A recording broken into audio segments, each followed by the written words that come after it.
How you frame the issues can affect whether a survivor is believed or can reinforce attitudes in society around violence against women, including workplace sexual harassment. It's incredibly important for reporters to know how they're framing an issue and understand how framing can really either lean into current negative stereotypes or start to actually move people away from them as well. Over the course of doing research in this space, I've looked at a number of cases, looking at the Lynette Daly case and also the case of Cindy Gladue in Canada. These women were loved by their families. These two women were mums, and you wouldn't have caught that from the headlines that were in the newspaper about these two women. You know, the headlines read, rough sex death, beach sex death, mum of 7 died after a wild drunken sex session, review for sex death case. You know, it doesn't talk to that this was a sexual homicide, a violent sexual homicide at that, for both of these women.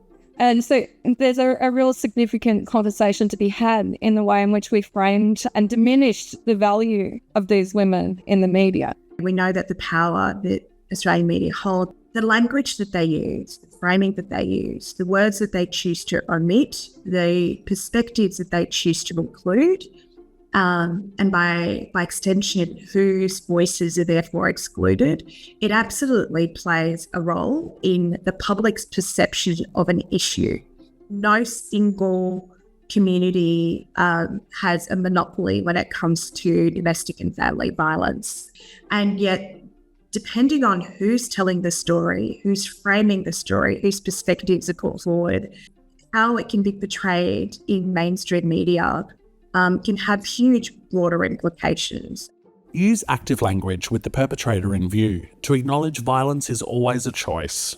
The research is still consistently showing that reporting is perpetuating poor understandings or misunderstandings of gender-based violence, and often in quite subtle ways. So it's not always, really egregious rape myths and misperceptions, for example. It might be through things like the use of passive voice or, we see something just happened to the survivor rather than naming, men's violence being enacted against women.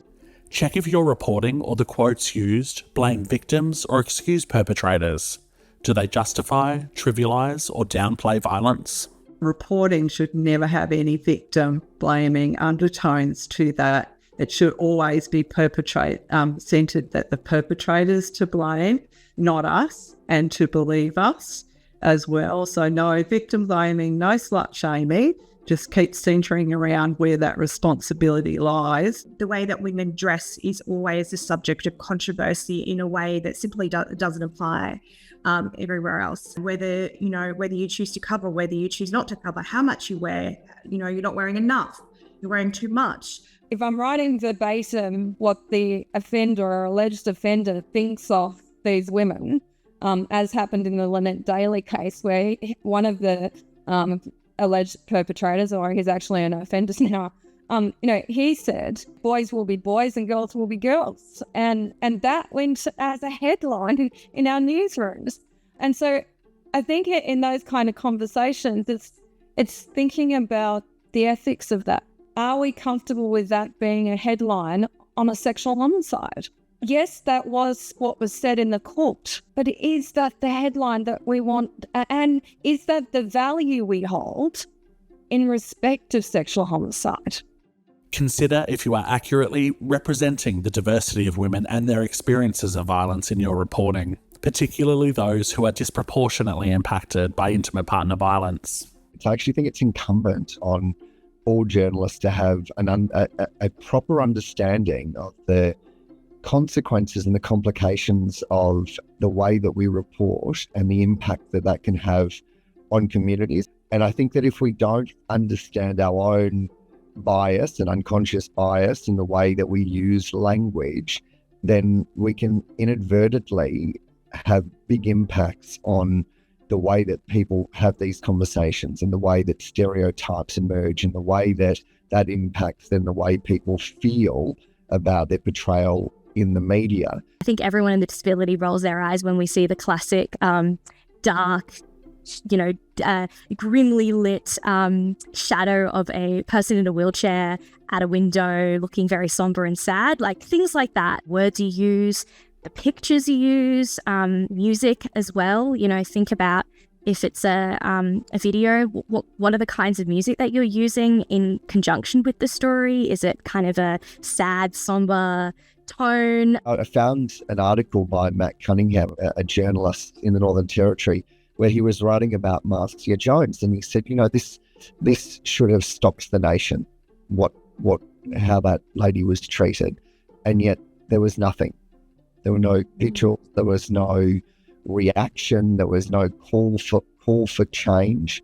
And he was really making the point that if you, an Aboriginal and Torres Strait Islander woman, and you are murdered or terribly abused, it doesn't get the same coverage and the same treatment that it does if it was a white woman. And he was making the point that there is a real structural deficit within our media right across the board that means that deaths are treated differently. And I think that that's such a shocking indictment on our industry. Use language and framing that helps the audience understand the evidence that globally most violence against women and their children is driven by gender inequality. Talking to survivor advocates or counsellor advocates can be really important. It takes some of the spotlight and the responsibility off individual survivors. And it can also help in providing that broader contextual framing that's so important. So, can help reduce the likelihood that you're just framing this as a very individualized problem, because people in those peak bodies can speak to it as a more systemic issue. Something that I see in the media a bit is how women and girls with disability are positioned as vulnerable.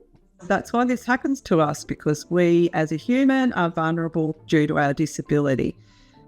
But I very rarely see it positioned as we are vulnerable because this is due to systemic obstacles that we have to education, housing, safety and justice. When constructing stories within media, it can be important to place that focus on that system, and where that system is not being accessible or supportive to us, or being a system that's creating and condoning violence against us, rather than saying people with disability can be really stressful to care for, and that's why people, use violence against them. So really centering that system that marginalises us instead of just saying it is us. Accurate and respectful reporting on violence against women supports the community to understand that violence occurs at every level of society. For more information on media reporting on violence against women, visit ourwatch.org.au.